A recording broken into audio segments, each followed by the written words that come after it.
54절입니다. 그들이 이 말을 듣고 마음에 찔려 그를 향하여 이를 갈거늘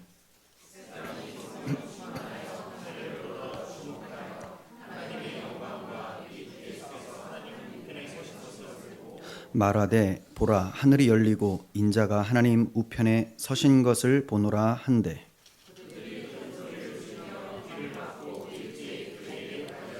성 밖으로 내치고 돌로 칠세 증인들이 옷을 벗어 사울이라 하는 청년의 발 앞에 두니라. 그들이 돌로 스데반을 치니 스데반이 부르짖어 이르되 주 예수여 내 영혼을 받으시옵소서 하고 함께요 무릎을 꿇고 크게 불러 이르되 주여 이 죄를 그들에게 돌리지 마옵소서 하고 자니. 아멘. 네, 스데반의 죽음을 통해 보는 참된 영광이라는 제목으로 말씀을 전하도록 하겠습니다. 여러분들 잘 아시는 대로 오늘 본문의 내용은 스데반이 죽는 장면, 순교하는 장면이죠. 스데반 집사는 성령과 은혜가 충만한 사람이었다라고 소개를 하고 있습니다. 그런데 이러한 사람이 왜 죽어야 될까요? 우리 생각으로는 이런 사람들이야 더 승승장구하고 잘 건강하게 되어서 사람들한테 인기도 얻고 그래서 복음을 끝까지 계속 증거하면 좋을 것 같은데 왜 죽어야 하며 또 죽어도 그렇게 비참하게 돌에 맞아서 찢어지고 터지고 하여 죽게 되는가? 자, 이런 생각을 하게 됩니다. 우리가 지금까지 혹시 예수님을 믿으면 뭔가 잘 될 거라고 여겨왔었다면 그러한 생각들을 버리셔야 됩니다. 스데반이 그러한 모습으로 살다가 간 것이 아니기 때문에 그렇죠. 그동안 우리는 많은 사람들에게서 예수 믿으면 잘 먹고 잘 살게 된다라는 소리를 들어왔습니다. 예수 믿는 국가들은 부강한 나라들이고 믿지 않는 국가들은 가난하다고 말을 합니다. 사실 그러한 모양새들이 많이 있기는 합니다.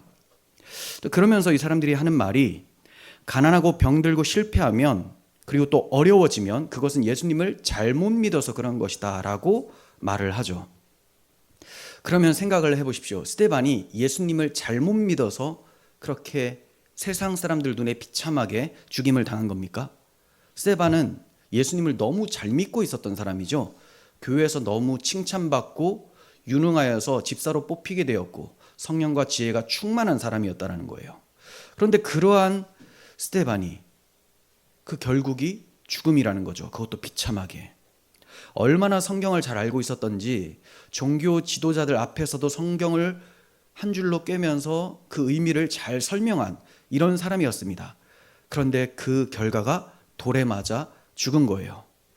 그러므로 예수님을 잘 믿으면 잘 먹고 잘 산다라고 말할 게 아니라 오히려 스데반처럼 된다라는 것을 말해야 됩니다.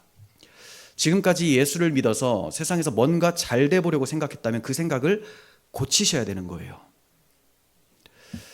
이렇게만 얘기를 하면 참 매력적이지 않은 내용인 것 같죠.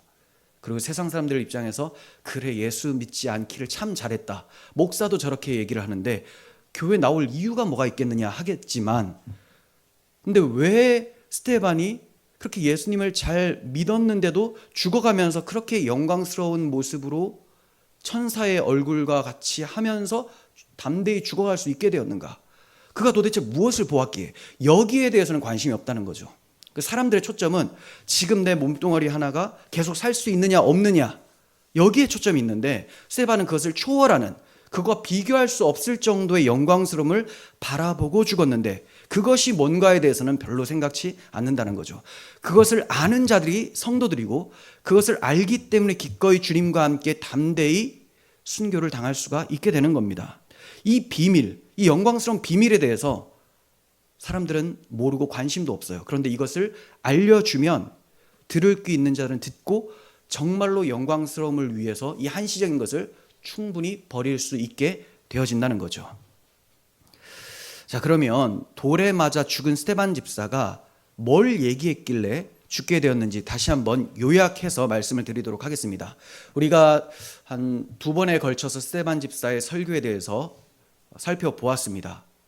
무엇을 말했습니까? 율법에 대해서 말했고요. 성전에 대해서 말을 했습니다.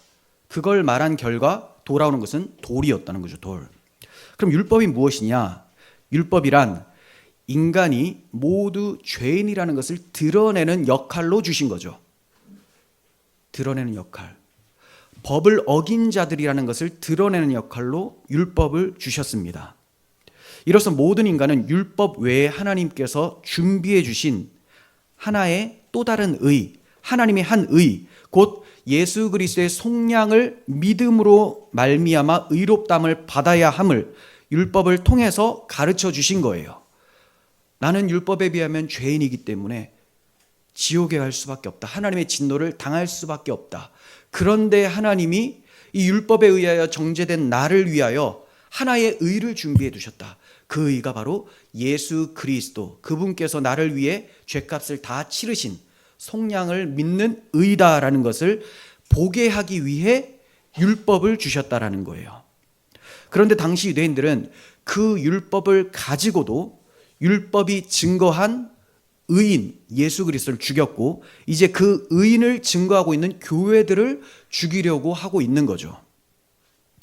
자, 그리고 성전이란 하나님의 임재처소죠. 하나님이 임재하시는 장소. 그런데 진정한 임재는 건물이 아니라 자기 백성들의 영혼에 임한다라는 것을 가르쳐 주시기 위한 도구로 건물 성전을 주셨던 거였죠. 그러면 하나님이 죄인인 인간 속에 어떻게 임재할 수 있는가 하는 문제가 대두됩니다. 자, 이 또한 성전 안에서 드려지는 제사 제도를 주심으로 피 흘림 없이는 죄사함이 이루어질 수 없다라는 것을 가르쳐 주셨어요. 또한 그 흘려야 될 피는 짐승의 피가 아니라 하나님 아들의 피라는 것을 가르쳐 주시기 위해서 흠없는 제물을 드리라라고 명령해 주신 것이죠. 그러므로 그 아들의 피를 믿어 그 아들과 연합한 자들을 하나님은 참 성전으로 삼아서 그들 가운데 거하기로 하신 거예요. 이것을 가르쳐 주시기 위해서 건물 성전을 주신 겁니다. 그러니까 주 예수 그리스도의 피 흘리심을 나를 위한 대속의 피임을 믿는 자들은 참 성전이 되었고 하나님이 그들 속에 거하신다라고 성경은 말씀하고 있죠. 그러면 이제 건물 성전은 더 이상 의미가 없어지는 거예요. 이 참 성전인 성도들의 영광스러움을 나타내기 위한 지시 표말로서 하나님이 주신 것이 건물이었다는 거죠. 그런데도 아직까지도 건물이 성전이라고 외치는 사람들이 너무나 많죠. 기독교인들 중에서도. 그러니 유대인들 입장에서는 당연히 이것을 깨닫는 사람이 너무나 적었던 거예요. 그래서 종교 지도자들, 유대인들은 이 성전을 보면서 참 성전이신 그리스도와 그 안에 교회를 바라본 것이 아니라 참 성전 되시는 그리스도를 죽이고 또 그 그리스도로 인해서 참 성전된 교회를 죽이려고 하고 있는 거예요. 그래서 스데반이 너희가 율법을 받고도 성전을 가지고 있으면서도 뭐가 율법인지 뭐가 성전인지 모르고 율법이 증거한 그 의인을 죽였고 참 성전이신 그리스도와 그분의 교회를 박해하고 있다라고 고발을 하고 있었던 것입니다. 이처럼 스데반은 율법과 성전의 의미도 모르고 율법과 성전을 모두 자기 자랑과 자기 치장으로 사용하고 있는 자들의 무지함과 완고함을 고발했던 거예요. 이런 고발을 하는 스데반을 저들이 가만히 둘 수 있겠습니까?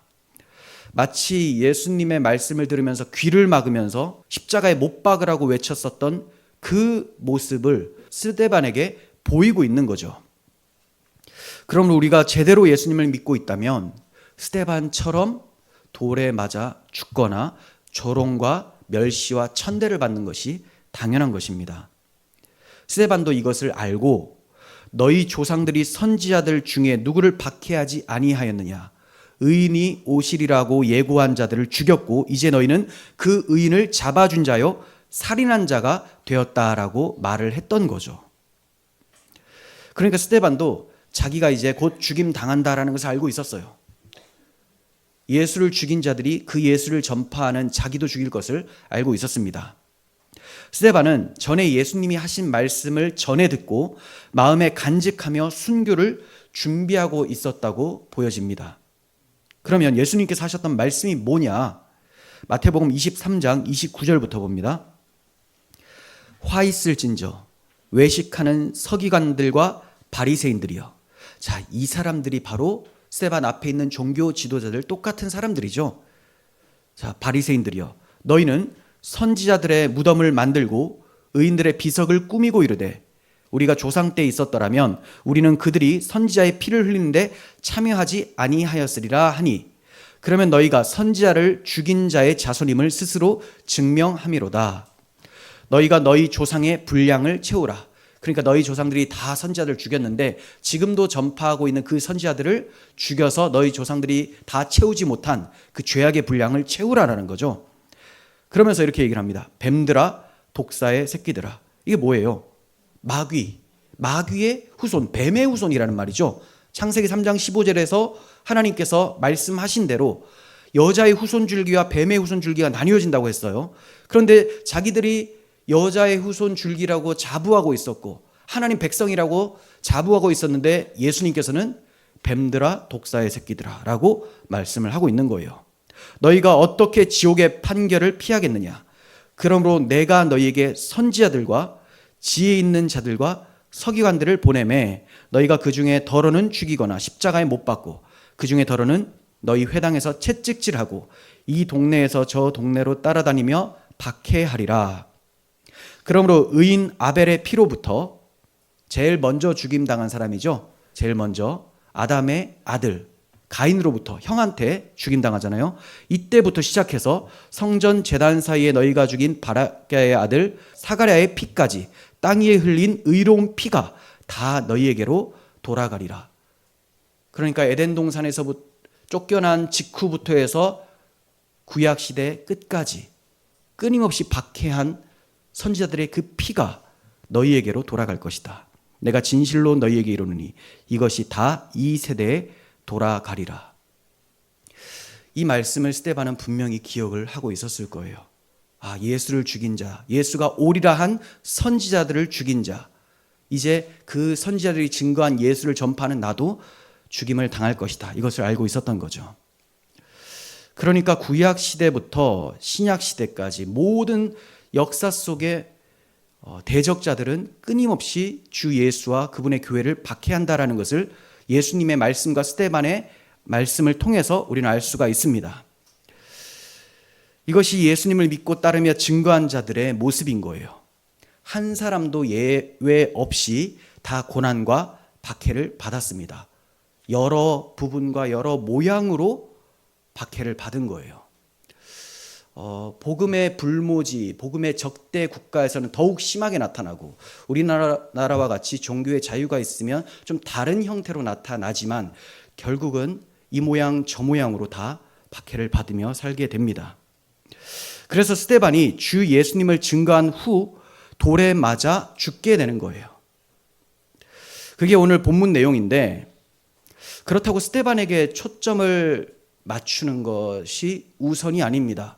우리가 분명히 스데반의 신앙 자세를 통해서 교훈 얻을 것은 많이 있어요. 하지만 스데반이 설교를 한 초점이 뭐냐? 너희가 죽인 그 예수가 하나님의 아들 그리스도시다. 이거 전파하는 거죠. 그러니까 스데반이 설교를 한 것과 같이 율법과 성전을 통하여 예수가 바로 율법의 의를 가지고 오신 그 하나님의 의, 하나님의 아들이시고 예수가 바로 하나님이 임재하시는 장소인 성전이시다. 이걸 전파하는 거예요. 그래서 우리가 이 스데반의 죽음을 보면서 야, 스데반 참 안타깝다. 스데반이 참 귀한 신앙을 가지고 있다. 이 정도만 그치실 것이 아니라 스데반이 증거한 그 예수 그리스도가 누구신지를 확실히 알아야 된다는 거죠. 그리고 나서 스데반이 가지고 있었던 신앙이 어떠한지를 또 적용을 시켜야 되는 거예요. 스데반은 이제까지 자신이 증거한 주 예수님이 하나님 우편에 서신 것을 보았습니다. 그리고 이것을 증거했으며 이로 인해서 죽임을 당하게 되자 영혼을 주 예수께 의탁하며 저들의 영혼을 위해서 죽게 간구하고 있어요. 그러니까 온통 주 예수에 대한 초점을 지키고 있었던 거죠. 이처럼 성경의 중심은 주 예수 그리스도세요. 그렇다면 성경을 설교하는 그 설교의 중심에도 주 예수 그리스도가 있어야 되는 것이죠. 자, 이제 54절을 봅니다.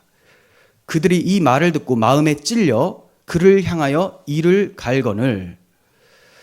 자, 이 표현은 어디서 많이 본 것 같죠? 아닌가요? 사도행전 2장에 보면 베드로가 설교를 하는데 비슷한 말씀이 나와요. 굉장히 유사하면서 끝 모양이 좀 다릅니다. 베드로가 설교했을 때는 그들이 베드로의 말을 듣고 마음에 찔려 베드로와 다른 사도들에게 물어 이르되 형제들아 우리가 어찌할꼬? 라고 얘기를 합니다. 그러니까 말을 듣고 마음에 찔리는 것까지는 똑같아요. 그런데 형제들아 우리가 어찌할꼬? 하고 회개를 합니다. 하지만 오늘 본문에서는 회개하는 것이 아니라 이를 갈아요. 저렇게 말한 자기 마음을 찔러버렸던 스데반을 이를 갈며 죽이려고 하는 것이죠. 여러분은 주님의 말씀 앞에서 어떤 모습을 보이고 계십니까? 하나님의 말씀이 여러분들을 책망하고 여러분들의 죄를 드러낼 때 이를 갈고 계십니까? 아니면 어찌할까 하고 회개하려고 하고 계십니까? 55절 56절을 봅니다. 스데반이 성령 충만하여 하늘을 우러러 주목하여 하나님의 영광과 및 예수께서 하나님 우편에 서신 것을 보고 말하되 보라 하늘이 열리고 인자가 하나님 우편에 서신 것을 보노라. 네. 성령 충만한 사람은 성령이 증거하시는 그리스도께 자기의 눈을 향하게 합니다. 초점이 그리스도께 있는 거예요. 고난 중에 내가 바라보고 있는 것이 대적과 상황입니까? 아니면 하늘에 계신 주님입니까? 어떤 일을 당하게 되면 눈앞에 펼쳐지는 상황에 초점을 두는 사람들이 있어요. 그 사람들의 특징은 원망과 불평과 한탄과 낙심, 그게 계속되면 자기가 교회의 방문자라 할지라도 이제 그 방문을 그치고 그냥 세속으로 돌아가게 됩니다. 그리스도인의 모습이 아니죠. 그리스도인, 성령이 임한 자들은 고난과 환경, 눈에 보이는 것을 주목하는 것이 아니라 보이지 않는, 하지만 믿음으로 보게 되는 그리스도의 영광스러움을 바라보게 됩니다. 날마다 나를 위해 열어주신 하늘을 바라보시기를 바랍니다. 스데반이 하늘을 우러러 주목할 수 있었던 것은 충성된 증인에게 베풀어 주시는 주님의 은총이었습니다. 주님께서는 스데반이 순교하는 그 순간 은혜를 베풀어 주셔서 가장 영광스러움을 보고 기뻐 감격하도록 만들어 주신 거예요. 그리고 성령께서는 이것을 기록하게 해주셔서 후대에 전해주심으로 그리스도를 위하여 고난을 받고 있는 모든 증인들이 공유할 수 있도록 위로와 영광을 주시는 거예요. 하늘이 열리고 인자가 하나님 우편에 서신 것을 보고 있는 스데반의 그 마음에 얼마나 반가움과 기쁨과 감사가 있었겠습니까? 아무것도 두렵지 않았을 거예요. 스데반이 보라 하늘이 열리고 인자가 하나님 우편에 서신 것을 보노라 하고 말을 했습니다. 그가 봤다라고 얘기를 했어요. 자, 이 발언이 스데반이 순교를 하게 된 직접적인 동기다라고 할 수가 있습니다. 오순절에 성령께서 강림하셔서 사도들의 입을 통하여 증거하신 내용이 뭐냐?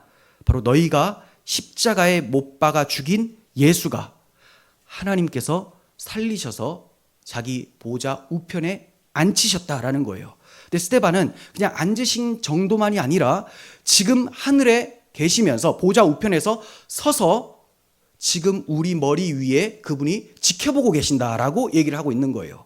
그러니까 너희가 그 메시아를 죽였음에도 지금 그분이 메시아라고 전파하는 나를 죽이고 있는데 그 왕이신 메시아이신 그분이 하늘에서 이 장면을 지켜보고 계신다라고 전한 것이죠. 그걸 보노라라고 혼자 생각한 것이 아니라 말을 했어요. 이걸 듣는 사람들이 얼마나 화가 나겠습니까? 아니 예수가 부활하셨다고 한 것도 감추기 위해서 온갖 거짓을 꾸미면서 없이 하려고 했는데 이제 그분이 스데반의 눈앞에 보인다고 하니 자기들이 정말로 죄인임이 탄로나는 것이 아닙니까?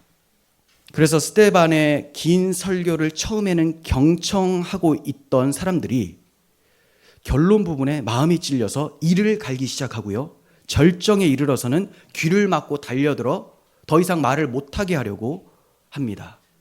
그러다가 이제 결국은 참을 수가 없어서 스데반을 돌로 치게 되는 거예요. 57절부터 봅니다.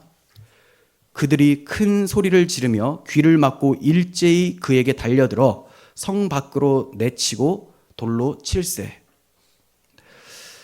이것은 회개하라는 주님의 음성에 귀를 막고 일제히 달려든 것과 같다고 할 수가 있습니다. 지금 스데반이 주님께서 보여주신 그 영광스러운 주님을 보고 얘기를 했죠. 이걸 스데반의 입술로 말하게 하신 분은 성령님이세요. 주 예수의 음성이 저들에게 지금 들려지고 있습니다. 하지만 저들은 귀를 막고 그것을 말하는 스데반을 쳐 죽입니다. 저들에게 주님은 원수이기 때문에 주님만 없으면 저들의 행위가 지금까지 율법 잘 지켰다고 자처했던 저들의 행위가 의롭다고 사람들에게 칭찬받고 있었는데 저 예수라는 작자 때문에 내 의가 더럽혀졌다라고 생각하는 거예요. 쓸모없게 됐다라고 생각하는 거죠. 그래서 주님을 죽인 것이고 그 주님을 전하고 있었던 스데반도 돌로 치고 있는 것입니다. 스데반은 보라 하늘이 열리고 인자가 하나님 우편에 서신 것을 보노라 하는 이 말씀을 증거하기 위해서 자기의 목숨을 걸었다라고 해도 과언이 아니에요. 주님께서는 오직 성령이 너희에게 임하시면 너희가 권능을 받고 예루살렘과 유대와 사마리아와 땅끝까지 이르러 내 증인이 되리라라고 명령이자 약속을 해주셨어요. 그런데 이 약속이 스데반이 죽기까지 증인으로 순교한 모습을 통해서 이루어졌다는 것을 확인하게 됩니다. 스데반에게는 이 권능, 주님께서 권능을 받는다고 했죠. 이 권능, 즉 담대히 복음을 증거하며 죽음 앞에서도 초연하게 하는 이 성령의 권능이 임하게 된 거예요. 58절 하반절 봅니다. 증인들이 옷을 벗어 사울이라 하는 청년의 발 앞에 두니라 라고 합니다. 네, 성령께서는 스데반이 순교함으로 구속사 무대에서 퇴장을 시키고 계시는데 그가 퇴장하니 또 다른 사람이 구속사 무대에 등장을 하게 됩니다. 그 사람이 누구냐? 청년 사울이라고 해요. 이 청년 사울이 누구냐? 여러분들이 잘 아시는 바울이죠. 바울. 그는 증인들의 옷을 맡았던 사람입니다. 그러니까 많은 사람들에게 신뢰를 받고 있었고 교회를 박해하는데 앞장섰었던, 하나님에 대한 열심이 있었지만 올바른 지식을 따른 열심이 아니었었던 그런 사람이었던 거예요. 그는 훗날 이러한 박해에 앞장섰었던 때를 회상하면서 스데반을 주의 증인이었다라고 표현을 해요. 자, 사도행전 22장 20절입니다. 또 주의 증인 스데반이 피를 흘릴 때에 내가 곁에 서서 찬성하고 그 죽이는 사람들의 옷을 지킨 줄 그들도 아나이다. 그렇습니다. 스데반은 주님의 증인이었어요. 그러면 사울과 곁에 선 종교 지도자들은 누구의 증인입니까? 자기 자신의 증인이에요. 자기를 드러내기 위해서. 그러니까 거짓 증인이죠. 주의 증인과 거짓 증인, 이 두 부류밖에 없습니다. 자기 의를 증거하기 위한 증인들이었을 뿐이에요. 그러므로 참 의인을 증거한 증인 스데반을 돌로 친 겁니다. 사울은 스데반 곁에 서 있었다라고 해요. 스데반 곁에. 그를 거기에 서 있게 하신 분은 성령님이세요. 왜 그를 스데반 곁에서 그 순교 장면을 목도하게 하셨는가? 곁에서 있었기 때문에 얼마나 자세하게 그 장면을 보았겠습니까? 그 순교 장면을 똑똑히 보게 하심으로 사울이라는 청년의 눈과 귀에 스데반이 죽기까지 하나님께 충성하던 그 모습이 선하도록 보여지게 하시고 들려지게 한 겁니다. 그렇게 함으로써 다음에 그가 변화되어 주의 증인으로 살아갈 때 그 흘린 피를 생각하고 주의 증인들은 이렇게 살아야 마땅하다는 것을 잊지 않도록 해주신 하나님의 섭리였다라고 할 수가 있는 거예요. 참으로 사람 일은 모릅니다. 하나님은 대적자 사울을 스데반의 피로, 다시 말해 스데반이 증거한 그리스도의 피로 새 삶을 살게 하신 거예요. 순교의 피가 흘려지자 그 피를 통하여 새 생명이 태어나고 있습니다. 우리가 지금 믿고 있는 이것도 나를 위해 흘리신 주님의 피와 주님을 따르며 피 흘리기까지 증거했었던 선교사들, 전도자들의 희생 때문임을 기억해야 됩니다. 그리고 우리 또한 그러한 미랄로 심겨져야 되는 거죠. 59절에서 60절 봅니다. 그들이 돌로 스데반을 치니 스데반이 부르짖어 이르되 주 예수여 내 영혼을 받으시옵소서 하고 무릎을 꿇고 크게 불러 이르되 주여 이 죄를 그들에게 돌리지 마옵소서 이 말을 하고 자니라. 네. 스데반이 기도를 드린 대상은 주 예수님이었어요. 예수님이 십자가에서 달리기 전에 기도드린 대상은 아버지 하나님이었습니다. 그런데 스데반은 의도적으로 주 예수께 기도를 하고 있는 거예요. 왜 그랬을까요? 자기 옆에서 서서 듣고 보고 있는 사람들, 사울도 포함이죠. 이 사람들에게 내가 기도하는 대상, 기도는 하나님께만 하죠. 근데 그 기도하는 대상이 바로 주 예수, 그분이 바로 하나님이시라는 것을 나타내기 위해서. 그러니까 스데반은 죽기까지 예수가 바로 하나님의 아들이시고 우리의 구원자고 왕이시다라는 것을 끝까지 전파하고 죽임 당하고 있는 거죠. 스데반은 죽는 그 순간까지 주 예수님께 자신의 영혼을 의탁했습니다. 주님께 자기 영혼을 맡기는 것은 이런 일 저런 일을 할 때만 맡기는 것이 아니고 죽음까지도 맡기는 거예요. 이걸 주님께 맡긴다라고 할 때 내가 못하겠으니 이제 주님께 맡겨야 되겠다 이렇게 생각하는 사람들이 많은데 내가 할 수 있는 것도 주님께 맡깁니다. 이건 무슨 말이냐? 내가 할 수 있는 것도 사실 내가 하는 게 아님을 저는 고백합니다. 이런 뜻이죠. 내가 할 수 있는 것도 내가 하는 게 아닙니다. 그러니까 온전히 주님께 맡기는 삶과 죽음 순간까지도 주님께 의탁해야 되는 거예요. 주께 맡기는 자는 죽음도 두려워하지 않는 담대함을 얻게 됩니다. 맡기지 않기 때문에 불안하고 두려운 거죠. 맡기지 않기 때문에 내 삶을 어떻게 경영할까, 내 힘으로 어떻게, 내 꾀로 맡기지 않기 때문에 이 죽음을 어떻게 피할까, 죽고 나면 어떻게 될까, 이거 죽음까지도 자기가 끝까지 지고 가려고 하는 고집이라는 거죠. 죽음뿐만이 아니라 삶과 죽음 모두가 다 주님의 것입니다. 주님의 죽으심으로 주님의 피로 우리가 얻게 된 생명이니 다 주님의 소유가 된 거예요. 우리 모두에게도 모든 상황에서 오직 주님께 의탁하는 믿음이 필요해요. 복음을 듣고 회개하며 믿음을 고백하는 자에게 성령이 충만히 임하시면 그의 주인이신 예수님의 삶을 살아가도록 만들어주세요. 주 예수님과 함께 살고 함께 죽는 삶을 성령께서 이끌어 가십니다. 그러니 쉽고 가볍죠. 내가 지고 가는 것이 아니라 성령께서 끌고 가니까. 근데 내가 내 삶을 이끌어 가려고 하면 너무 힘들고 내 뜻대로 안 되는 것을 많이 경험합니다. 그렇게 주와 함께 죽은 자는 죽은 것이 아니라 하나님 편에서는 잔다라고 말씀해 주세요.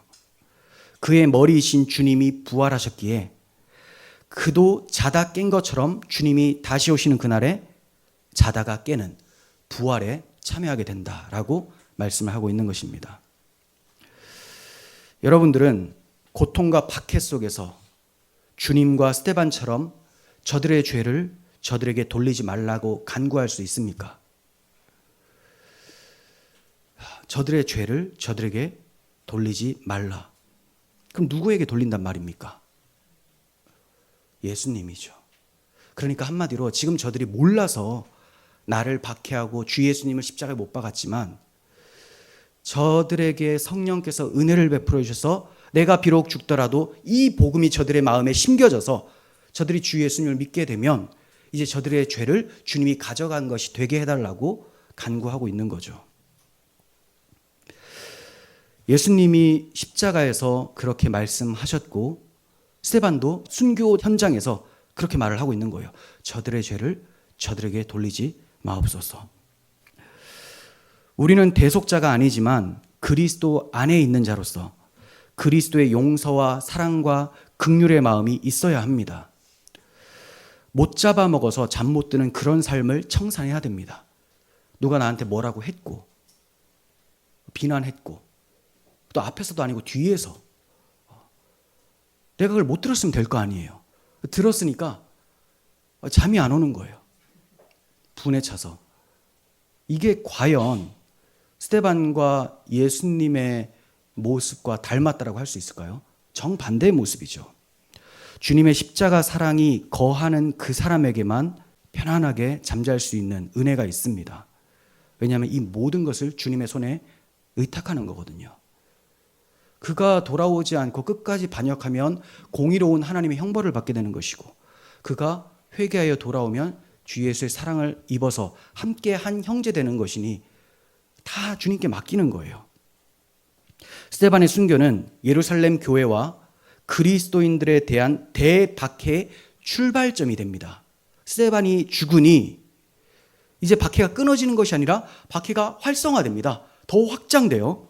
이로써 예루살렘 교회는 유대와 사마리아 모든 땅끝까지 흩어지게 돼요. 그럼에도 불구하고 이 박해는 결과적으로 각 교회를 각 지역으로 흩어버리셔서 그곳에서 선교가 일어나도록 해버리십니다. 그러니까 스데반의 순교는 박해의 시작점이긴 했으나 이 박해까지 하나님이 사용하셔서 교회를 흩으시고 곳곳에서 주 예수가 하나님의 아들이시고 구원자라는 사실을 전파하도록 선교의 촉진제 역할을 하게 만들어주시는 거예요. 결국 스데반의 순교의 피는 초기 기독교 확산의 밑거름이 된 것이죠. 가치 없이 죽은 게 아니에요. 그러니까 우리는 가치 있는 삶을 사는 데만 초점을 두는데 가치 있게 죽는 것도 중요합니다. 내가 뭐 하다가 죽는가?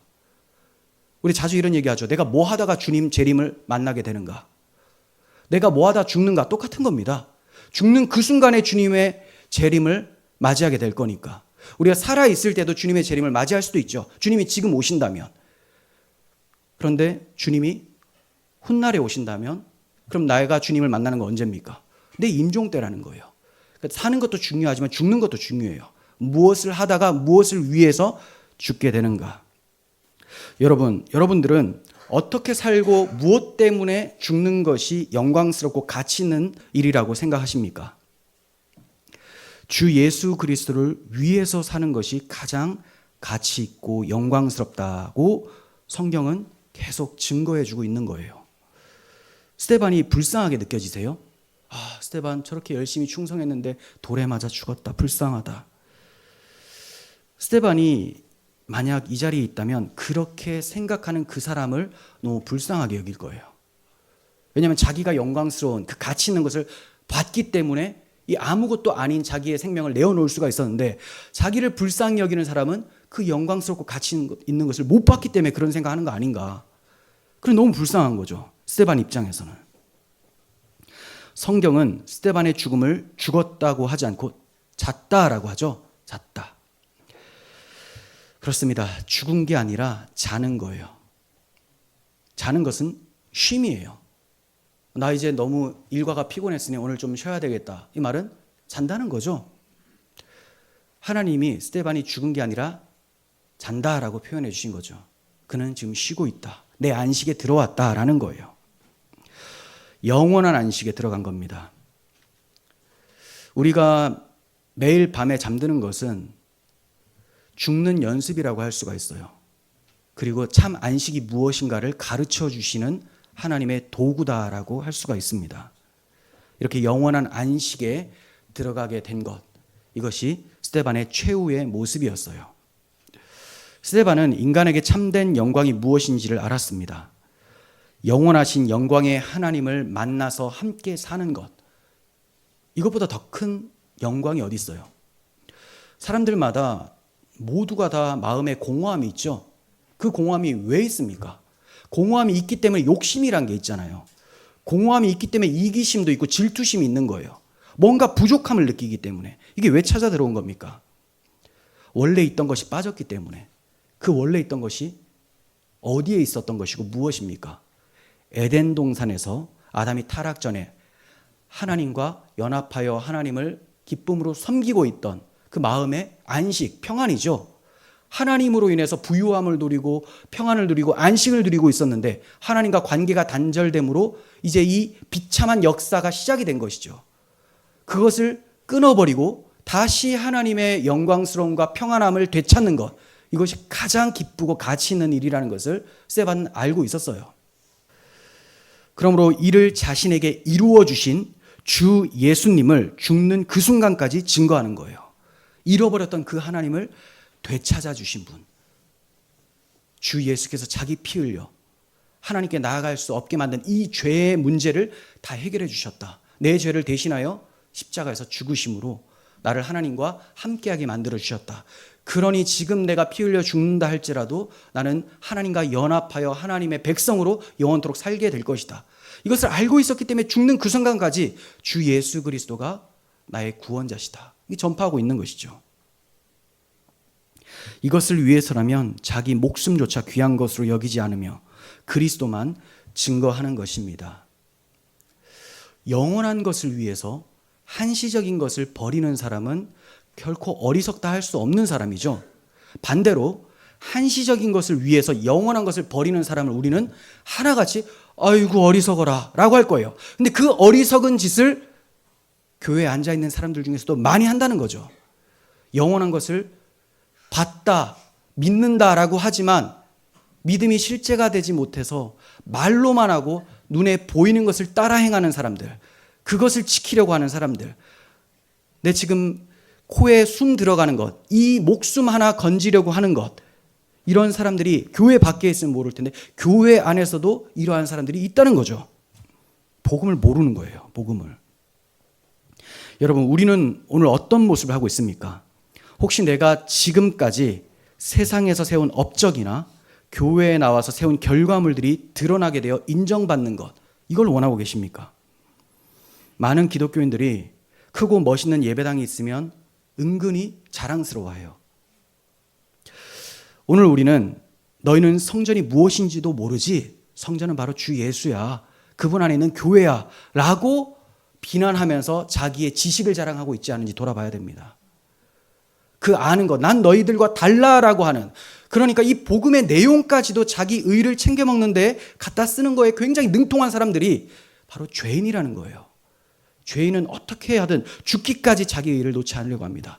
그래도 나는 이게 있잖아, 난 너희와 다르잖아, 요거까지 없어져야 돼요. 요거까지 십자가에 못 박아야 됩니다. 그래서 나는 자랑할 것이 주 예수의 십자가밖에 없습니다 라고 얘기를 해야 되는 거죠. 스데반 집사는 자기가 돌에 맞아 죽으면서 자기를 증거하지 않고 주 예수님을 증거했습니다. 그리스도의 죽으심만이 죄인을 구원할 수 있으며 십자가만이 세상의 유일한 희망이요 성도의 자랑이기 때문에 그것을 증거했습니다. 그러므로 세상 사람들이 좋아할 만하고 환영할 만한 것들로 예수님을 증거하면 안 되는 거예요. 소용이 없는 겁니다. 이거 세상 사람들이 들으면 좋아하겠지? 그렇게 해서 예수님이 그거 해주는 분이야. 세상 사람들이 좋아하는 것으로 어필하려고 하는 자체가 잘못된 거죠. 진리는 진리로만 증거됩니다. 십자가에 달려 죽으신 그 예수가 하나님의 아들이시다. 그분의 대속의 피가 죄와 사망에 있던 나를 살리셨다. 이것이 나의 간증이요, 이것이 나의 찬송일세 라고 말하는 것, 이것밖에 없다는 거죠. 하지만 이런 말씀은 세상 사람들이 결코 좋아하지 않는 내용이죠. 좁은 문이에요. 좁은 문. 문만 좁은 게 아니라 통과하고 나면 그 길도 좁아요. 그러니까 찾는 이가 적습니다. 사람들은 넓은 문, 넓은 길을 좋아해요. 세상 사람들이 다 좋아할 만한 것, 종교다원주의. 너에게도 답이 있다. 너 스스로의 그 답을 찾아라. 너에게도 구원이 있다. 불교에도 천주교에도 이슬람에도 기독교에도 다 구원이 있다. 얼마나 사람들이 쿵짝이 잘 맞아서 문을 크게 만들어 놨습니까? 그거 통과하면 길도 넓어요. 박해받을 일도 없습니다. 하지만 성경이 말하고 있는 문은 좁은 문이고 좁은 길이라고 해요. 예수님이 바로 우리의 문, 양의 문이 되시고 예수님이 좁은 길로 걸어가신 우리의 생명 길이 되시는 분이죠. 예수님이 걸어간 그 십자가의 길, 그 길이 좁은 길이고 우리도 그 길을 걸어가면서 복음을 전하는 거죠. 그러니 십자가의 복음을 전하면 내 길이 좁다라는 것을 경험하게 돼요. 사람들이 싫어하니까. 죽기까지 자기를 부인하며 소망의 주를 나타내는 것, 이게 좁은 문으로 들어가서 좁은 길로 걸어가는 것입니다. 30배, 60배, 100배 이익을 보았다 말하는 걸로는 결코 진리가 증거되지 않습니다. 내가 교회 나왔더니, 내가 헌금을 심었더니 30배, 60배, 100배의 이익으로 돌아오더라. 이런 걸로는 결코 구원하는 믿음을 줄 수가 없어요. 십자가 없으면 영광도 없습니다. 주의 십자가를 증거하는 자는 주와 함께 자기 십자가를 지고 가는 것으로 증거하는 거예요. 주님은 복음을 자기 십자가로 나타내셨어요. 우리는 그 십자가를 지고 가는 것으로 십자가를 증거합니다. 이렇게 증거하면 안 듣고 안 믿는 사람이 많은데 그럼 어떻게 합니까? 라고 묻습니다. 복음은 망하는 자들에게는 망하는 소식으로 들릴 뿐입니다. 구원받는 자들에게만 능력이고 하나님의 지혜가 되어서 죽기까지 그것을 전파하게 되는 거예요. 자, 이 점을 사도 바울은 이렇게 말씀합니다. 고린도후서 4장 3절. 만일 우리의 복음이 가리었으면 망하는 자들에게 가려진 것이라. 그 중에 이 세상의 신이 믿지 아니하는 자들의 마음을 혼미하게 하여 그리스도의 영광의 복음의 광채가 비치지 못하게 함이니 그리스도는 하나님의 형상이니라. 자, 무슨 말입니까? 복음을 전했는데 사람들이 복음을 안 들어요. 안 믿는데 좀 바꿔서 좀 부드럽게 전할 필요가 있지 않을까요? 좀 이것저것 섞어서 아니다. 복음은 망하는 자들에게는 안 들린다. 왜냐하면 이 세상의 신이 마귀죠. 그리고 마귀가 가지고 흔드는 도구로 사용하는 명예, 권력, 건강, 유명세, 이 모든 것들, 이런 것들은 사람들의 마음을 혼미케 하였기 때문에 그런 것에 빠져서 영광의 복음을 바라보지 못하게 되는 것이다. 5절. 우리는 우리를 전파하는 것이 아니라 오직 그리스도 예수의 주 되신 것과 또 예수를 위하여 우리가 너희의 종된 것을 전파함이라. 네. 우리는 우리를 전파하는 게 아니다. 그럼 우리는 어떤 자냐? 예수님 때문에 너희의 종이 된 사람들이야. 자기를 드러내는 사람이 아니라는 거예요. 자기 제자 삼으려고 하는 사람들 다 사꾼이 되는 거죠. 주 예수의 제자를 만드는 것이 목사의 사명이죠. 그런데 오늘날에는 자기 제자, 자기 의를 세우기 위해서, 이게 아니에요. 우리가 너희의 종된 것. 그러니까 목사는 성도들의 종으로서 그리스도를 믿기 때문에 그분을 전파하기 위해서 성도들의 종으로서 기능을 하고 있는 거예요. 그가 전하는 게 뭐냐? 오직 그리스도 예수의 주 되신 것. 십자가 복음은 망하는 자들에게는 가려지게 마련입니다. 이어서 바울은 예수님의 증인은 자기를 증거하는 자가 아니라 자기는 질그릇이라고 하는 자신은 깨어지고 그 안에 보배가 드러나게 하는 자다라고 얘기를 해주고 있어요. 고린도후서 4장 6절부터 18절까지 좀 길지만 봅니다. 4장 6절부터 18절. 어두운데 빛이 비치라 말씀하셨던 그 하나님께서 예수 그리스도의 얼굴에 있는 하나님의 영광을 아는 빛을 우리 마음에 비추셨느니라. 어두운데 빛이 비치라 말씀하셨던 그 하나님, 언제 그렇게 말씀하셨습니까? 창세기 1장 2절에 빛이 있으라. 그렇죠? 그럼 여기서 창조 기사를 통해서 무엇을 가르쳐 주시려고 하느냐? 하나님이 창조하시기 전에 어둠이었는데 이 어둠뿐만이 아니라 죄 가운데 있는 너희의 마음이 바로 어둠이다라는 것. 근데 참 빛인 그리스도의 빛을 너희 마음 가운데 비춰주신다라는 것을 증거하고 있는 거죠. 그래서 그리스도 얼굴에 있는 하나님의 영광을 아는 빛을 우리 마음에 비추셨다라고 말씀을 하고 있습니다. 7절. 우리가 이 보배를, 예수 그리스도죠. 그리스도의 영광스러운 빛이에요. 이 보배를 질그릇에 가졌으니, 우리 이 육체, 썩어질 육체에 가졌으니 이는 심히 큰 능력은 하나님께 있고 우리에게 있지 아니함을 알게 하려 함이라. 자, 그러니까 이 질그릇과 같이 썩을 육체를 가지고 있는 우리는 아무 공로가 없고 오직 우리 마음에 빛을 비춰주신 하나님께만 능력이 있음을 나타내기 위해서 이러한 모양새, 별로 자랑할 것도 없고 매 때리면 매 맞고 이러한 모습, 나는 아무것도 아니고 주 예수 그리스도의 영광만이 참이다라는 것을 드러내고 있는 거죠. 8절. 우리가 사방으로 우겨쌈을 당하여도 쌓이지 아니하며 답답한 일을 당하여도 낙심하지 아니하며. 박해를 받아도 버림바 되지 아니하며 거꾸러뜨림을 당하여도 망하지 아니하고. 이게 뭐예요?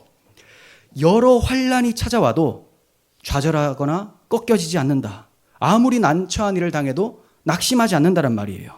박해를 당해도 하나님께 버림받는 건 아니다.